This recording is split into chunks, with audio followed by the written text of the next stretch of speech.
module 1.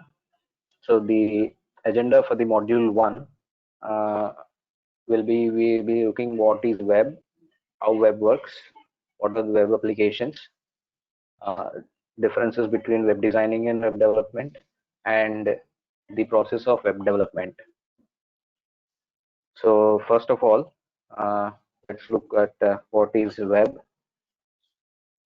So most of you guys think that internet is web. So we are using the word web as a short form for the actual name, or which is World Wide Web, WWW. Internet is not web or World Wide Web. So internet is a medium. It is a way through which computers in general and electronic calculating machines in specific can communicate with each other. So internet just provides a medium. So it is not web. So you are what you might be thinking that internet and web are synonymous, but they are not. Internet is different, web is different. So you can think of it as internet provides the communication medium, and the World Wide Web runs on the internet or the internet using the communication medium that is provided by the internet. The World Wide Web is not just a single system or an application. It is a collection of systems. So it is not easy to describe World Wide Web in a single sentence. So here we have a definition from Wikipedia. The World Wide Web, commonly known as web, is an information system where documents and other web resources. So whatever the resource that you are accessing from web is called as a web resource, and those resources are identified by uniform resource locators or URLs. So URL abbreviation is uniform resource locator. So every web resource will have a uniform resource locator or URL, and those resources may be interlinked by hypertext, and they can be accessible, and they are accessible over the internet. So internet provides us a medium to access the resources which are part of web. So the World Wide Web or web is a information system which contains information in forms of documents or other resources. Every resource in web has a unique identifier called as uniform resource locator, and all those resources are interlinked and they can be accessed over internet. So this is a simple and straightforward definition of web. So just keep one thing in mind: don't ever think internet as web or web as internet. Both of them are different. So I'll tell you a simple example in a short while.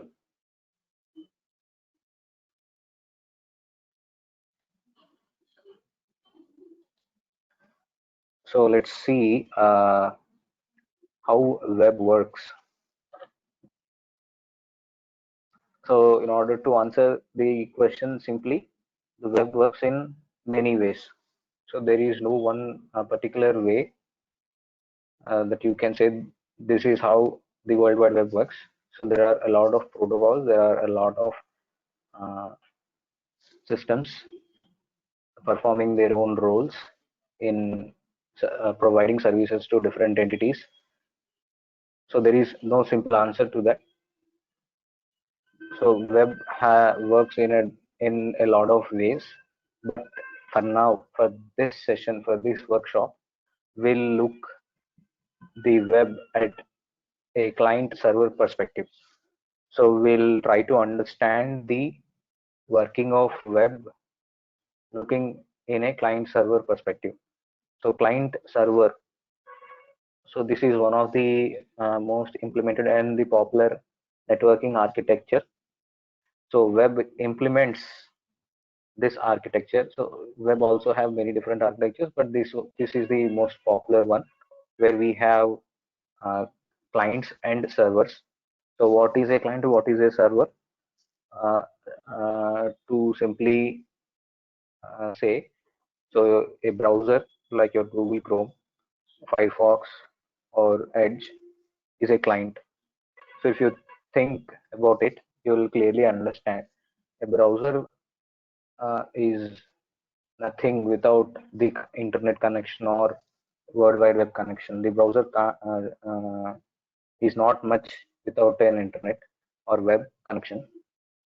So you can treat your browser as a client, and not only the browser, you can also treat email clients like Outlook. If you have ever seen an Outlook program, so not the Outlook website which you access through a browser. I'm talking about the Outlook application which comes part of the Office bundle. So when you install Microsoft Office, you'll get Microsoft Word, Excel, PowerPoint, etc. Along with them, you'll also get a program called as Outlook. So that program is an email client. So that is a standalone application which will install on your system.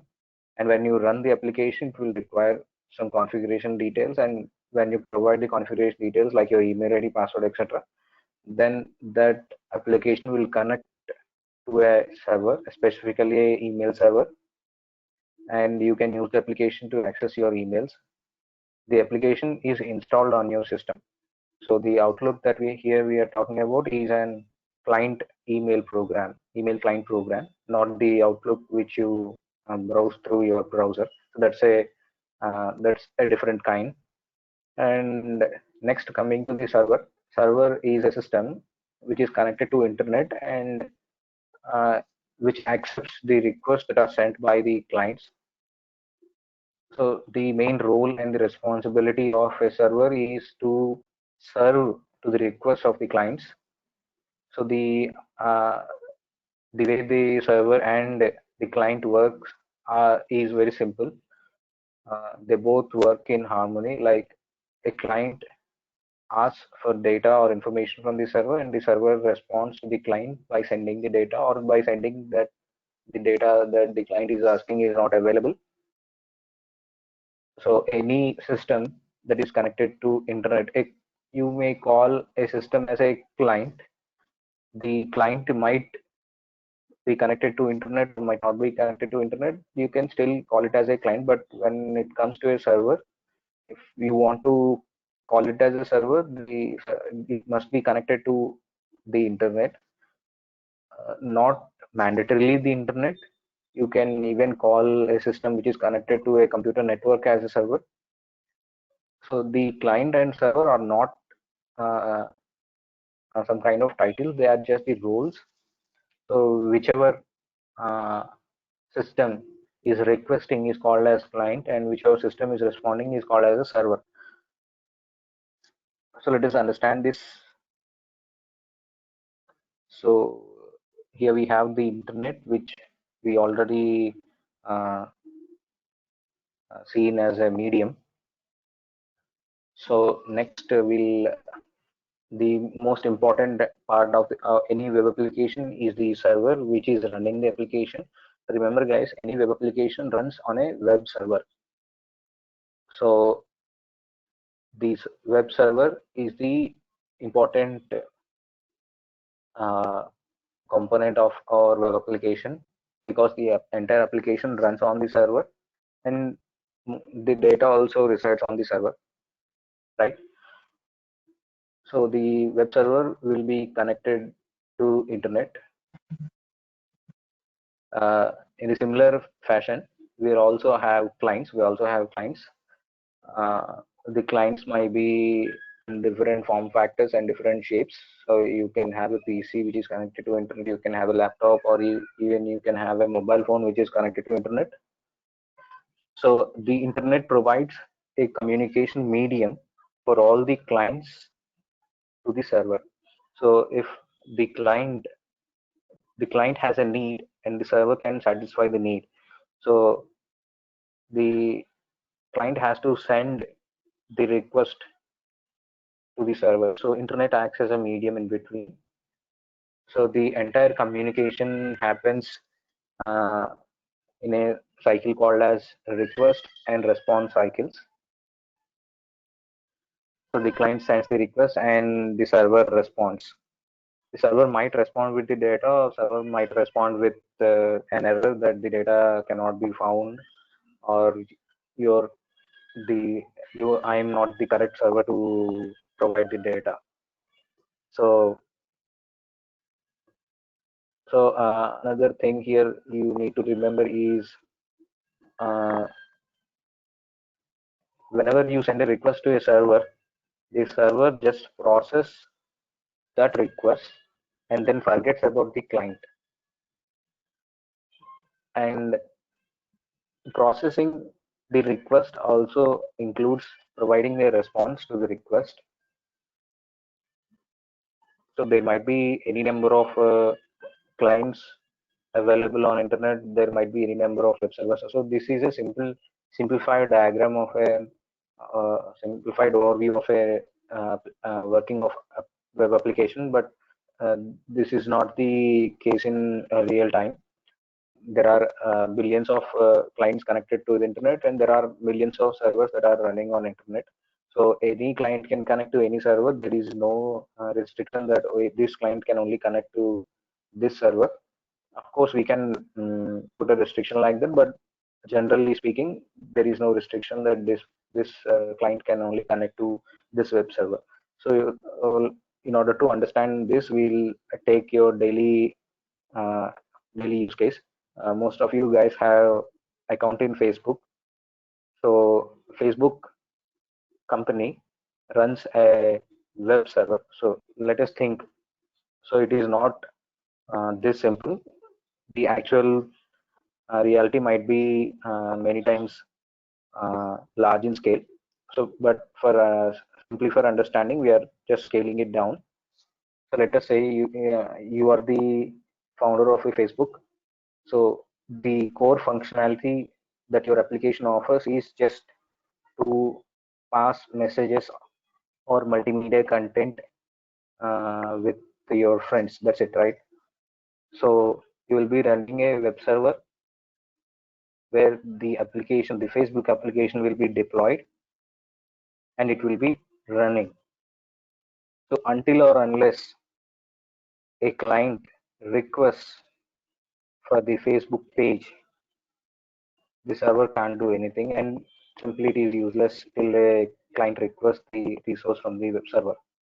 So whenever you open a browser and type facebook.com in the address bar, so when you hit enter, what happens is that your your browser, which is a client, is sending a request to the Facebook server, which is located somewhere else and connected through internet. Your client is also connected to the internet, and the web server is also connected to the internet. So whenever you type in the URL in the address bar and hit enter, the browser, the client uh, manifests a request. So it creates a request and sends the request to the web server through internet. Upon receiving the request from the client, the Facebook server, which means the web server here, will open the request and look and process the request. So it will identify what the user is actually asking. So it will process the request and sends the response. So what is the first thing that you observe when you hit facebook.com in your address bar? So the login page.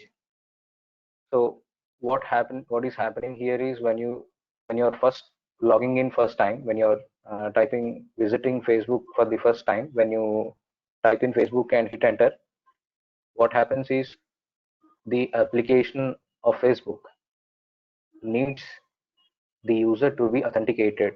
So it means if you want to access the data in the Facebook application, you need to be logged in. So that's why what the server does is when you hit enter after typing facebook.com, it will check whether you are logged in or not. So most of the times we might not be logged in. So what it does is it returns a login page so that you can log in now. So once when you log in, the every operation that you do will send a request to the Facebook. For example, let us say you are posting a message. So you'll type the message in the the post box and simply click on post. So when you click on post, your client, the web browser, is again generating a request to the Facebook server. This time, the request is being sent along with the data that you have, which is the message that you have typed into the post box. And now we are asking the server to store that post in its database. So the first time when you hit facebook.com and hit enter, there you're asking for the Facebook application. That's it. You're not asking anything specific. But the second time when you hit post after typing a message, now here you are asking something specific. You're asking the Facebook server to store this message, and at the same time, the same message will be displayed on your friends' walls. So the request whenever you send to a server will be different from time to time depending on the action that you are performing with the application. So similarly, when you click on any post that your friend has already posted on his wall, so again you are sending a request to the Facebook server to get that particular post details. So this is how the communication between clients and server happen. One key point is that whenever the server uh, receives a request, after sending the response, the server generally doesn't care about the completed task. So you may ask me that, okay, for the first time when I hit facebook.com and press enter, I'm getting the login page. I'm logging in. Then when I'm hitting post, then my post is being saved in my account only. So how does the server recognize me? So this is done by a high-level abstraction concepts called as sessions and cookies. So that will be covered in the last day session in PHP. So by the way, the Facebook is been developed in PHP only.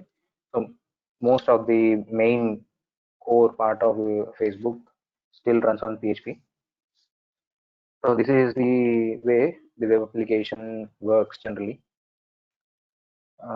Then you can ask me what are web applications. So as we have already seen, Facebook is a web application, Twitter is a web application, even your email programs are also are also a type of web application. They are not the same.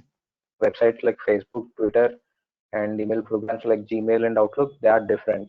They are web applications, but they are not the same. The purpose of the program or the application is completely different, and how they work is also different. So e-commerce applications like Amazon, Flipkart, they are another kind of web applications. We also might have encountered some online forms like Stack or Flipkart. So they are a different kind of applications. All these names that you are seeing are web applications only, but they are not same kind of web applications. They are different types. So any application that uses World Wide Web technologies can be referred to as an web application. So what are the World Wide Web technologies? So there are a lot of technologies involved in here. For example, take an example of Facebook. So why we are calling Facebook as a web application? Because it uses web technologies like HTML, HTTP. Uh, so you can access the Facebook application through your browser, which is a web browser, which is a web client. So whenever you send a request, there is a server to receive your response. So that is a kind of a application. Facebook is an application. Gmail is a different kind of a application. So it is also an application, but it works in a different manner. So now Gmail doesn't use HTTP. Of course, it uses, but it is not the core protocol that it uses. So Gmail uses SMTP, IMAP, and POP. So Outlook also uses the same kind of thing. So e-commerce applications, they also run on the same technology stack, but they operate in a different manner.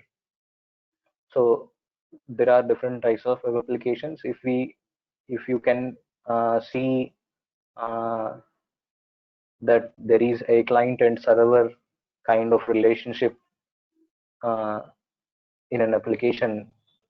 If an application is working in terms of a client and a server, then you can simply call it as a web application, because it might be using the web technologies in the backend. And there are some other applications which also you might call as web applications. For example, let's say uh, now we will take an example of an application from your mobile. So most of you are using WhatsApp. So WhatsApp is an application which you will install in your mobile, but without the internet connection, the WhatsApp application is useless. So you can't do anything with the WhatsApp application. So the WhatsApp is another kind of application where you install something on your device, and that the user interface and the basic logic will be run on your device, but the data has to be fetched from an online web server. So another example for the same kind of application is Skype. So if you guys have ever used Skype, uh, you would have understood. First of all, in order to use Skype, you need to install Skype on your system, and Skype makes use of internet to connect to a server, Microsoft Skype server. So that is how the application works. And one another important thing that I forgot to tell you guys is that uh, so we are calling it, even the web server might be the important component of the application, but we are calling it as client server. Why we have why client comes before server is uh, if client does not send any request, the server has no use. So the main the key role is of clients. So the client will always initiate a communication with the server. So the client will always initiate the communication. So the server always responds to the client. So if there are no clients, the server can't do anything. It just sits idle. So these are the basic key ingredients of any web application or simply web. Not these four. There are a lot of things that are part of web. So the most important and the most uh, prominent ingredients are these four. The first one is your web browser or any web client. The second thing is your web server. Generally, the web servers are referred to as HTTP servers. And the third important thing is HTTP, which stands for Hypertext Transfer Protocol.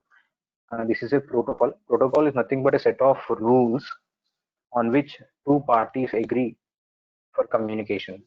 So earlier we have already seen that the client and server will communicate with each other and exchange data.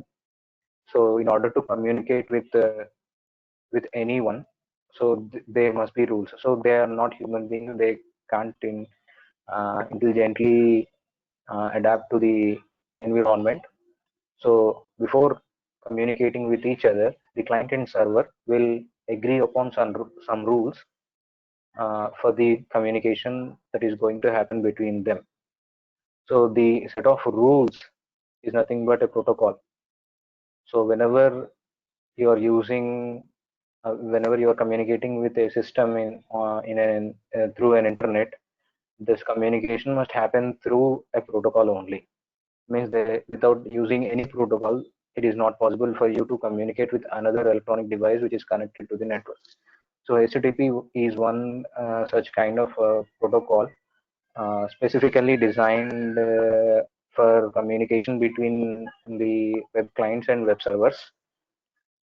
And the last thing, but not the least thing, is the hypertext markup language, the HTML. So as we have already seen previously in the previous slide, when we are talking about uh, uh, web, so we call it as an uh, information system of documents or uh, hypertext. So the documents that are part of the web are developed using HTML only. So the invention or the discovery starting of the web happened around in 1990 to 1993. A person named Tim Berners-Lee, who is a scientist, physicist in CERN, which is European Nuclear Research Council, invented the web. First of all, he developed the uh, markup language HTML. We call it HTML now. He invented the markup language, and then he invented the protocol HTTP, and then he invented the web server. And in order to access the data through the web server, he also invented the web browser. So isn't it interesting that the four key ingredients of the web were invented by the same person? So the four ingredients that you're seeing on screen are invented by the same person. There is no other person. Uh, so the basic purpose of uh, creating all these things is to share information between scientists. So you can find the history of web on internet. So I'm not going deep into it. So this is what about the web and how web application works. Now let us try to understand what is web designing and web development. Web designing and web development are two ends of a coin. They're not same. So I found a poster uh, that clearly depicts the basic difference between the web designers and web developers. So so web designers, they're artistic. They mostly use the right part of the brain. They need to be creative, holistic, and imaginative. Whereas coming to web developers, they use most of their left brain, which performs all the analytical thinking. So they must think logically. They must they're progressive, and they're more focused towards doing technical things. So, for example, the user interface and user experience design will come under web designers. So, web designing is just creating the user experience or creating the user interface. They are designing the interface or the experience for the users. They are actually not building the applications. They are not actually thinking about the logic. They are creative. That's it. So whereas coming to the developers, they actually write the logic, the programming languages that you see, the web technology that you learn are all used by web developers. So for example, HTML, some sort of CSS, JavaScript, and PHP. So if you learn all these things, you will become a web developer, not a web designer. So let us see some tools that web designers and web developers use. For example, when coming to web designers, they might use Adobe XD, Adobe Photoshop, and any other things. They might create some illustrations. Example, this poster that you are seeing on the screen, it might be designed by a web designer only. So those are the tools. They work with images, videos, media content mostly. When coming to web developers, the tools that they use are IDEs, integrated development environments, code editor servers, uh, and languages, programming languages, and so on.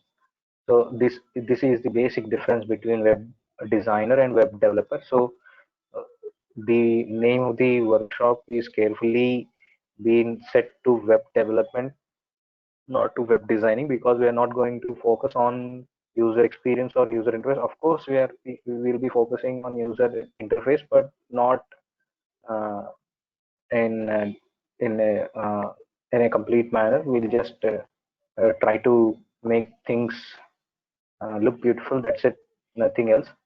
So so you will be web developers, not web designers. If any one of you have already knowledge of using Adobe XD and any other tools uh, for creating user experience, uh, then you might also be called as web designer.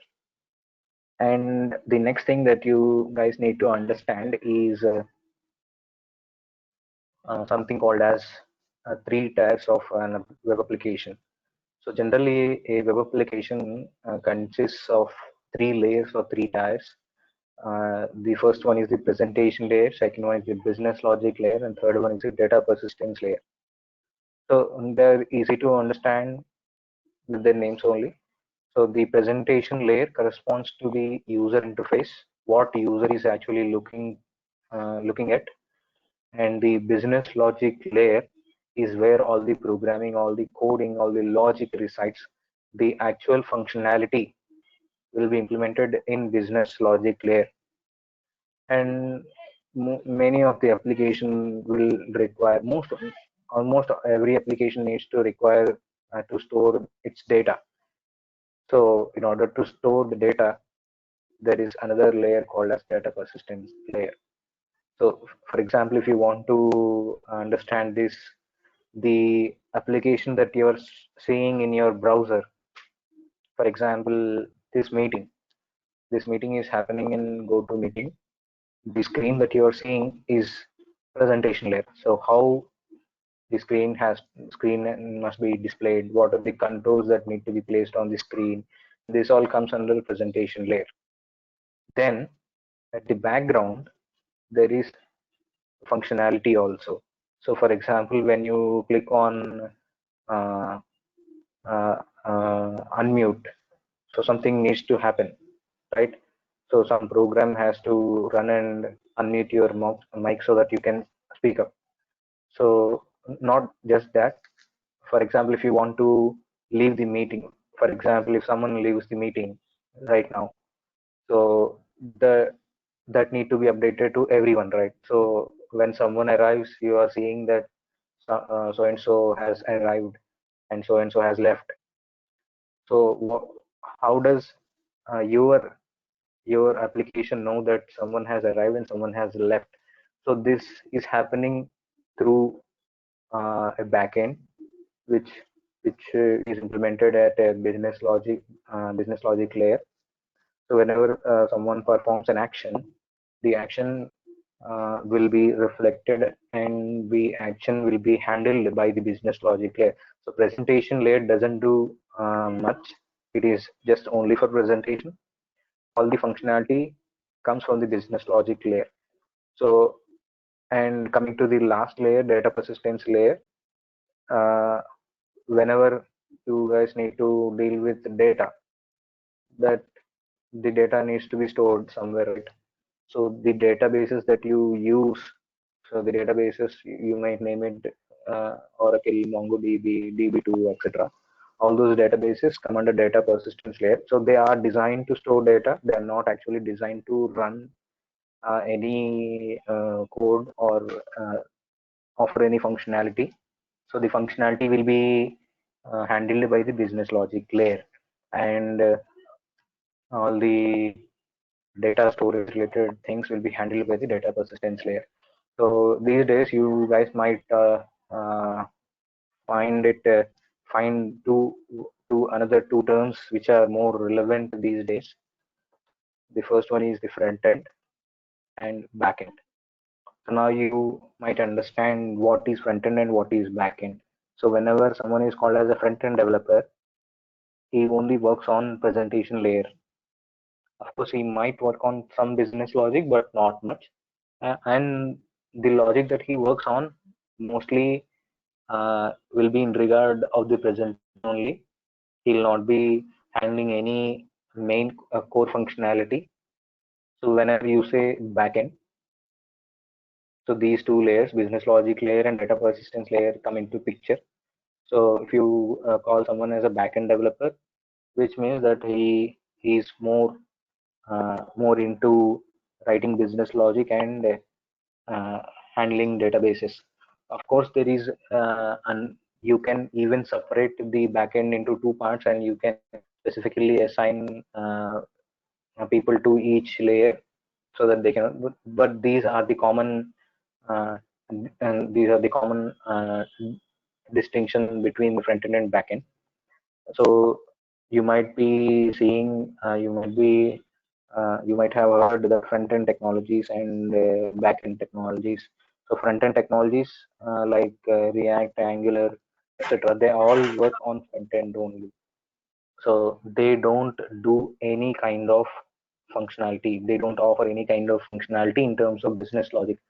Uh, Business logic is not a difficult term to understand. Business logic is all about the actual business of the application. For example, if you're developing an application, what's its business?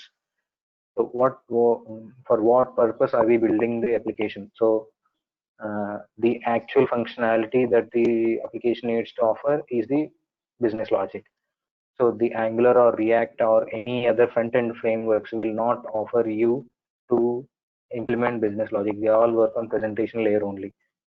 But coming to the languages like PHP, C Sharp, and something called as ASP.NET, etc., they can offer you. Even Node can also offer you the capability of building a business logic layer. And you will be using some other database tools like Oracle. Uh, you may use Microsoft SQL Server. You might use MySQL Server. You might use MongoDB, and there are a lot of databases that you can use as a part of data persistence layer. There is even a possibility that you can use multiple types of databases as part of a data persistence layer. So you might use a Oracle database in combination with a MongoDB, which is a NoSQL database system. The both are different, their principles are different, and they both work differently, and they do both store data in a different manner. But still, you can combine them and use them. Similarly, in the business logic layer also, you might here in the diagram you might see a single server rack standing on the label of business logic layer, but in reality that's not the case. You're just representing the whole system as a single unit in the picture, but in reality the actual business logic might be run on multiple systems. For example, Google search, let's take an example of Google search. So the whatever you see in your browser when you type google.com and press enter is what presentation layer is all about. That's it. But when you type in something and click on search, the search keyword will be sent to the Google server, and there the Google server, you guys all might know that it implements a algorithm, search algorithm. So the search algorithm is what we call as business logic. So that runs on a some entirely separate system or a single system or a multiple system. For example, Google search runs on a data center only. So in order to run the application might need data. So the data can be stored in databases and can be accessed whenever needed. So these are the three tiers of web application, and three important components of a web application. Whenever you are building an application, you guys have to think about each and everything. So how the presentation layer must look like, how the business logic layer must be implemented, what kind of database has to be taken into consideration for being the data persistence layer, etc. So these are the front end and back end. So for example, you might have already heard a term called as full stack developer. Whenever we say full stack developer, he must know all these things. He must know how to implement a front end, the presentation layer, and he must also know to implement back end also, the business logic layer and data persistence layer. So so this is what the module one is about completely.